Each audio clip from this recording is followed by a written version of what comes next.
welcome back to the Busy Executives podcast. Guys, I'm so excited for you guys to hear from my guest today, Cody Spencer, who's the owner of Embrace Realty. Cody, thank you so much for joining us today. Yeah, you're so welcome. Thanks, Michael. Yeah. Cody, you and I have gotten an opportunity to get to know each other a little bit over the last few months. And I know as we were talking here just a couple weeks back, it was really focused on, just some great conversations around how to build teams, how to lead teams, some of the things that we've learned along the way. And so I'm excited for you to share a bit of your story, and we'll kind of just dive right in right there, maybe help our listeners know a little bit of your journey when it comes to leadership and what kind of brought you to where you're at today. Yeah, I'll start back in college. I was 22 years old. I grew up playing sports, played college baseball, and I've always been a part of a team. And when I graduated, I was in medical sales, kind of lone wolf, got into real estate a few years later. I was doing it on my own, joined a team, and said I was having a little bit of success. I said, I want to help people live life to the full, what I'm experiencing. And during that process, I was also helping lead a young adult ministry group at my church. Mm. And so my goal was to mash up ministry and Jesus with the real estate world and put them together. And Mm. so Embrace Real Estate was born 5 years ago. And my goal was to go help other realtors or aspiring realtors to go live life and life to the full through the vehicle of real estate. And so I've been on this leadership journey. I would say my best mentor has probably been Jesus and a lot of other people along the way that have helped me understand what it looks like to be a leader and a servant leader. And so there's a lot of I would say I learned the best through failing and probably not doing the right thing, and then coming alongside saying, I just want to be real, honest, raw, and going to my mentors, learning from them. So 5 years ago, we started Embrace Real Estate, and it's been this slow growth. Started with one recruit, and then two, and then three, and at one point, we had 20 agents on our team. We're down to, I call it the Jesus method. We're down to 8. My goal is to get to 12 with my 12 Mhm. disciples. And yeah, that was kind of like nuts and bolts. That's kind of my little bit of a journey so far. That's awesome. Yeah, love your mission. Love what you're focused on. 5 years, and obviously you kind of mentioned some transitions and ups and downs. What do you think is probably, and you mentioned failure as well, which I think is a great teacher. What do you think are one or two, failures, or I would call them maybe key learnings, right? Challenges that you've overcome that you really feel like has helped you become a better leader. Ooh, man, there's a lot. If were to give two, I'm a very much on the Strength Finders personality test, a woo kind of guy, Mm. right? So I can go recruit my pants off and I can bring people in and show them the vision and get them excited. And what I realized is I need to find the right people, not just anybody. Need to find the right people that want to be a part of the vision, that not just can breathe and make a phone call, that want to be alongside what we're doing for the long haul. Mhm. So I would say finding the people that align up with my mission, vision, values, and beliefs, creating on myself, first of all, having strong ones, and setting the barriers, right? The guardrails saying, this is where we're going. You can't be outside of these, right? So Mm. that implements standards as well.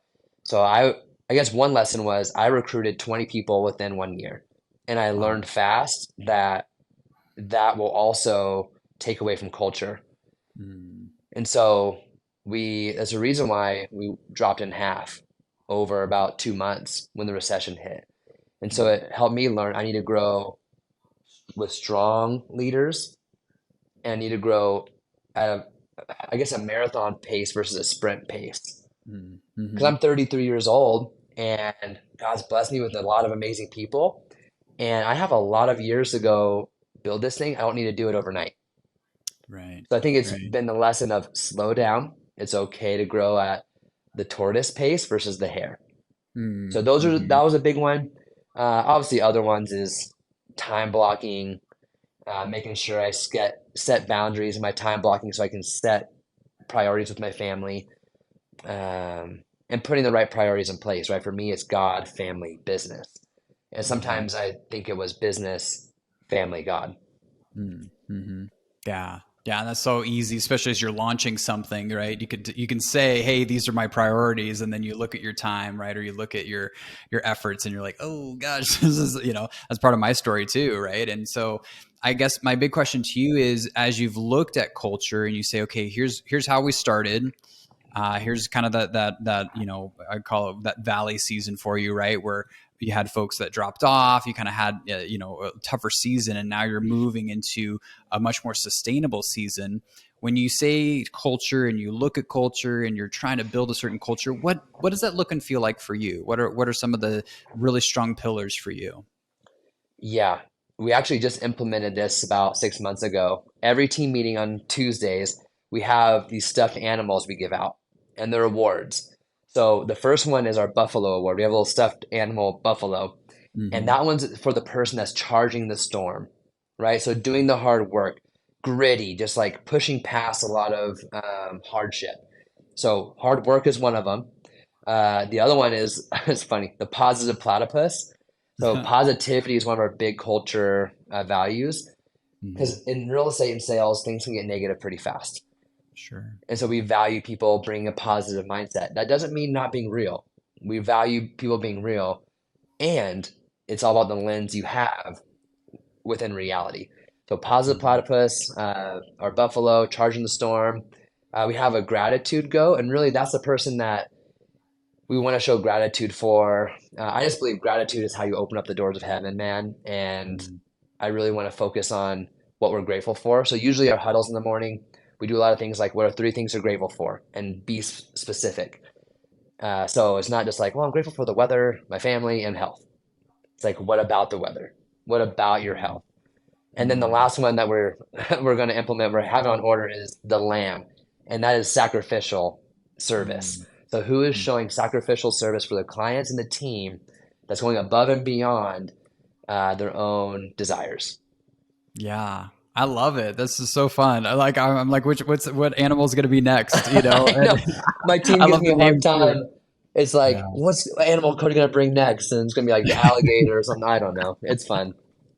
I love it, dude. That's so good. And so is this kind of like a rotating trophy type of thing, or like how does this work?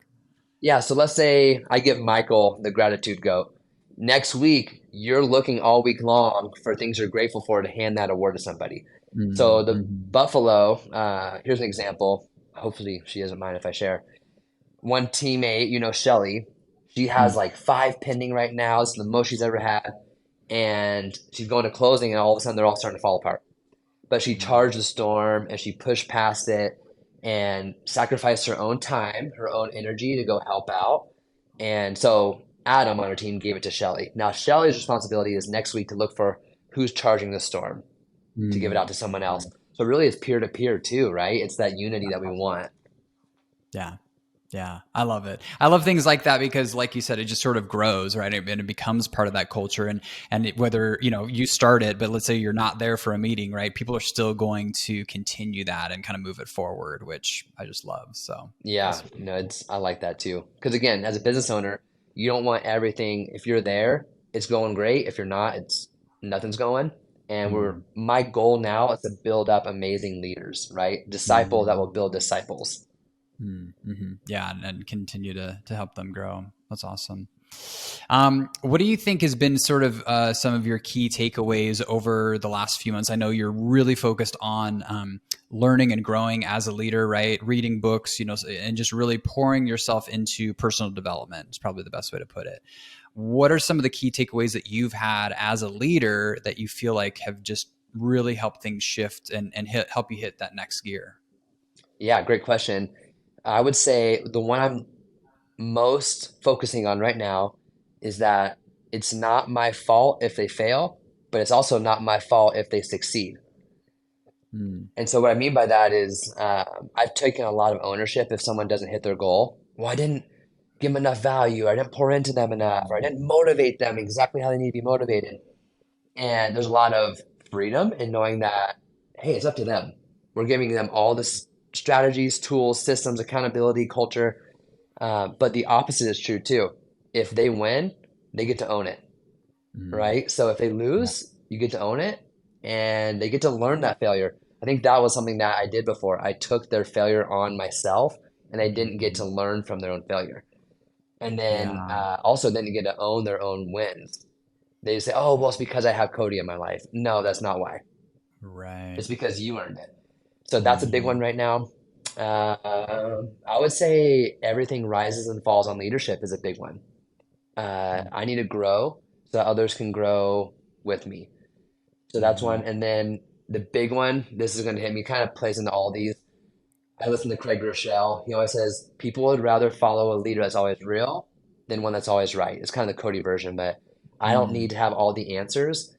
I can come in with my realness, with my rawness, and say, I may not know the answer here, but we can do this together. And I know that we can succeed and we can push past this storm. And through my Mhm. realness and rawness, we've been more united.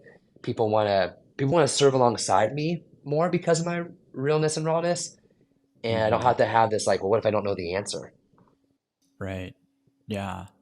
Yeah, let's touch on that for a second because let's just talk about the industry you're in. You're in real estate. Things in real estate have been kind of crazy, right? Especially over the last 6 months. So it'd be really easy for maybe a leader or someone in your guys' position to be like, well, the market's awful, or gosh, rates are too high, or prices haven't fallen down yet, or whatever the things may be, and yet you guys are still succeeding, right? You're still growing, almost kind of in spite of that. And so obviously culture plays into this, hugely, I'm sure. But what do you think has really helped you guys, and specifically how you've been coaching your team to maybe look past, some of the really easy things that could be a stumbling block? Yeah, I think no matter what the market in our real estate world shows, people can have excuses. Mm. And the one thing I'm really grateful for is our team has been so consistent and not just, I always tell them this, I say consistency is greater than intensity. Mm. So instead of like brushing your teeth for an hour, 1 day a week, you want to brush them for 10 minutes every single day, twice a day. And so with us, whether it's lead generation, lead follow up, serving our clients, I always say, man, be consistent. And they've been so consistent. Like we're in the office, we're door knocking, we're cold calling, we're calling our leads, we're taking care of our clients. And so consistency always pans out. And so we Mm. don't let the excuses come in. And even sometimes now, like if we hear a teammate say like, "Oh, it's just the market," we're like, "Okay, hold on, is that 100% true? Mm. What can you Mm-hmm. control in that?" Mm-hmm. And it's been really impactful. And on top of that, we just finished a book by my friend Ray Santiago. It's called The Pillar Bees. I showed you that book. And the Yeah. last chapter we just read talked about this. He said, "Well, it's not a matter of it if the event is good or bad, it just is." So, okay, yeah, interest rate is 6.5%. I can see why people wouldn't want to buy right now, but there are people still buying and there are Mm-hmm. people still selling. So why are they picking someone else versus you? Right. Right? And Yeah. so we're focusing on reaching those people. And we had a conversation this morning. It was there's people out there that need our help. Are you willing to go wade through the rejection to find the person that needs the help? Mm-hmm. And the story is, I mean, I've had story after story, testimony after testimony of clients buying their first home or a rental property that changed their life forever. And if I didn't push past the rejection, I never would have been able to help them. So Mm. it's worth it for me to get to those people with the person that cusses you out over the phone or slams the door in your face because I'm here to help. Mm-hmm. Yeah, yeah, it kind of helps overcome some of those no's, right? Or it continues to kind of fuel you guys and the work that you get to do through those stories. If I hear you right. 100%. Yeah. Yeah, yeah, that's awesome. Talk to me a little bit about obviously sales team, sales culture. You're cold calling. You're doing some of those things, and you mentioned consistency. What are some of the things that you found to be really successful to help your folks stay motivated when they are doing some of those activities that can be kind of hard or kind of feel like a grind? Yeah. We had our team meeting this week. It's interesting. How you do anything is how you do everything. I believe that. And I think how you show up is a direct correlation of your fitness, your diet, and your sleep.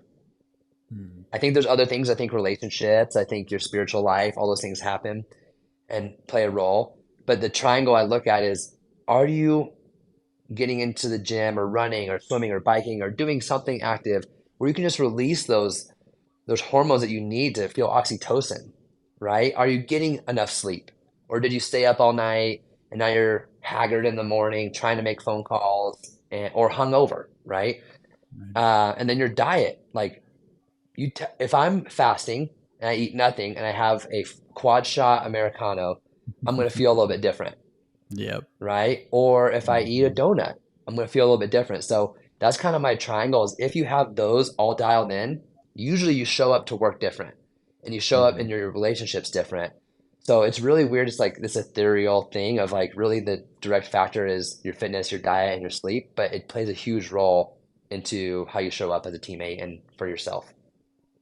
Yeah. So kind of having those building blocks consistent, and then you can show up in some things that maybe are a little bit harder, right? Or could feel kind of hard on their own, but then when you don't have some of those areas mastered or doing well with them, then it makes it maybe even more difficult, right?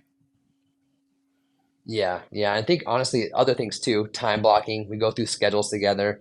When are you lead generating for 2 hours at a time? When are you showing appointments? When are you going on showings, listing appointments, all that. So we look at their calendar too, and usually it's pretty dialed in on Mhm. what time they're doing what until they go home. Mhm. Yeah. Yeah. That's awesome. To shift gears a little bit, you've obviously touched on faith a few different times. You're wearing a Jesus sweatshirt. I know what you're all about here, which is awesome. And so my question to you is, as a leader and a business owner, sometimes there can be a tension for folks of like, how do I talk about my faith and lead people, or what can I say, what can I not say? How has that sort of helped shape your faith, helped shape sort of the leader that you are, and sort of how you interact with your team every day? Yeah, I started out in real estate with leaders and people in the industry saying, okay, you have to separate your faith from your work. And I don't know, I'm kind of a sold out Jesus freak, to be honest. And I just heard that, I'm like, I appreciate your thoughts, but that's just not me.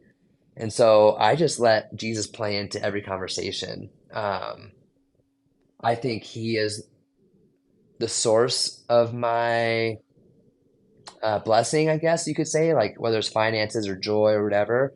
And he's never let me down. Um, Mm, there's been seasons where he provides just what I need and not really what I want. And there's seasons where he's provided more than I need and just what I want. mhm, And mhm, so, why would I want to cap that off? Why would I want to stop the flow of the source of the gifts is, in my opinion, Jesus.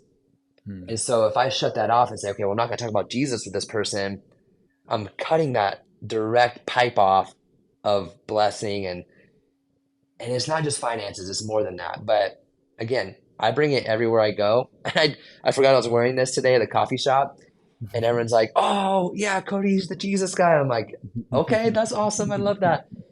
And so yeah, I would say it's the number one reason why I believe I'm successful because of the relationships I've built through the Lord, who the Lord has provided. I can't tell you how many times. Do you mind if I share a quick testimony real fast? Oh, sure. Yeah, go for it. So the on Monday, I had $1 million deal fall out, Mhm. which in real estate, do 3%, that's $30,000. That's a big one. Right. And I had my 5 minute funeral, bummer, but immediately I'm like, the Lord always provides. So I said, Lord, I know you're good. I'm gonna just trust you in this. And the very next morning, two people texted me while I was in the shower saying, Cody, we want to list our home. We want you to do it. Can you come out today? Right. And it was just this little reminder of like, Mm, God cares about the birds of the sky, the lilies of the field, and I'm way more important to him than those things, right? So he's mhm, going to provide for me if I trust him. I can try to say, hey, this is all on me. I can tell you I know all the systems to tell you how to go be successful. End of the mhm, day, the more that I spend time with him, I can't tell you how the equation works. The more people he puts in my life to help. mhm. Yeah, gosh, that's so good and so true too. I mean, I feel like with our faith and when we're trusting, especially outside of ourselves, right? And in this case, trusting, hey, God's going to take care of me. Like I don't need to worry about this, and it's really easy to worry about. It might be, like a deal like you mentioned, or maybe it's if you're leading others, it's a team member issue, or you're running your company. Like there's so many things that I think are really easy to have as pressures.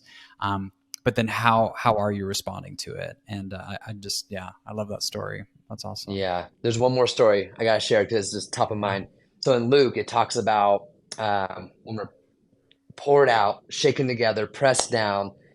Like, do you know that whole story? Mm-hmm.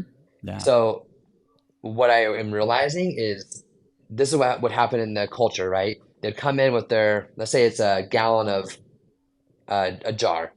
They'd pour the flour in there into the jar. They would shake it up because it's fluffy, right? And they would press it Mhm. down, right? And then they would pour a little bit more, shake it up, press it down. And that's what I feel like the Lord wants to do. He's like, I'm going to pour all the way to the top. Then we're going to press it down. We're going to shake it up. And sometimes that hurts a little bit, doesn't feel good, but it's because I'm going to make room for more blessing in your life. Mhm. And so I'm Mhm. okay with the pressing. I'm okay with the shaking because I know He's just making more room for whatever it is. Maybe it's joy or kindness or grace. Like He's making more room for me to grow. Yeah. Gosh, I love it. That's so good. You just to jump back and we'll kind of end with this piece, but I'm sure there's leaders listening where they're feeling kind of stuck, maybe a little bit frustrated. Maybe they're in one of those valley moments that you had described earlier, where they had built something and now they're seeing it, either fall apart or just feel like they're not moving forward. What encouragement would you share with them? What's one big takeaway from that season in your own life that you could help share with our listeners? This too shall pass. That's all I'm going to say. Sometimes it's waiting. Like Yeah. sometimes the answer is to wait and to seek the Mhm. Lord. I mean, you can quote scripture all day long, like through trial and persecution, then we're going to have build our character and then have hope, right? I Mhm. think that's my biggest thing. I'm going through a really, really difficult season, and through the waiting period is when I've been able to hear from the Lord. But I got to spend that time in there, right? So if you're going Mhm. through a hard time, it's like this too shall pass, because so will the good times. You could be on cloud nine and this is amazing and never want it to end. It's going to pass. It's going to Mhm. pass. So I've realized the mountaintop is fun because you can kind of zoom out and say, oh, okay, this is where we're going. This was a fun journey. But the valley is where all the growth happens. That's where you can go Mhm. eat. That's where all the fruit is down in the valley. So you got to get back down there. You can't just go from mountaintop to mountaintop to mountaintop. I guess you could, but you're going to be a very superficial person. Yeah. And so I would just say, wait it out. It's going to be okay. Uh, this too shall pass. And you got to do stuff along the way. You got to work it out. Mhm. And I would say getting a mentor that you can talk things through. I think you're a great example of that. You're someone I can go to that you can give me some great wisdom. And I've found some huge value in that. So having mentors, like you can say, my life sucks and this is why. And then you could say something like, well, have you tried that? Have you tried this? And Mhm. that's been really helpful too. So Mhm. waiting, Yeah. but also being the last thing I'll say on that is waiting doesn't look like sitting down doing nothing. Mhm. I view it like when you're going hunting. I don't go very often. I want to go more. When you're waiting for the elk, you're not just sitting there hoping an elk comes. You're making sounds. You're trying to do elk calls. You got your like your binoculars out. You're searching the field. You're waiting for something. And then when it Mhm. comes, you're ready to shoot. I think that's what Mhm. waiting is really about is prepping yourself, setting traps, looking out in the horizon, and when opportunity comes, you pounce. Mhm. Yeah, I love that. Actively waiting, right? Yep. Like, yeah, having a specific assignment, knowing what you're supposed to be doing, and waiting through it, and growing in the process, right? Is what I'm hearing. So I love it. Yep. Awesome. Cody, I feel like we could go on and on. I want to honor your time.